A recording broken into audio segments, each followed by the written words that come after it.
হরে কৃষ্ণ। শিল প্রভুপাদের বেশ একটি ব্যক্তি কিভাবে সে খারাপ গুণে পরিণত হতে পারে এবং কিভাবে এই খারাপ বদ অভ্যাসকে সে পরিত্যাগ করতে পারে, এ বিষয়ে শিল প্রভুপাদ কি তুলে ধরছেন।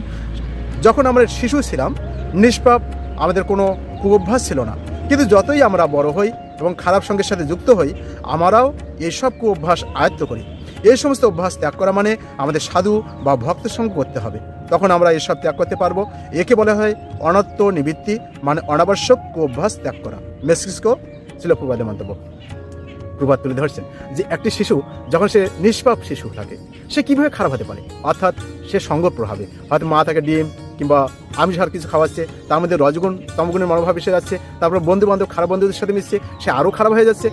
এগুলো সাধারণ একটা উপায় হচ্ছে ভক্ত সঙ্গ করা। তো শিল প্রভুপাদ তুলে ধরছেন যে আমাদের অবশ্যই এই অনাত্ম নিবিড়কে আমরা দূর করতে হবে, ভক্ত সঙ্গ করতে হবে, তাহলেই আমরা এগুলোকে পরিহার করতে। হরে কৃষ্ণ। শিল প্রভুপাদের বেশ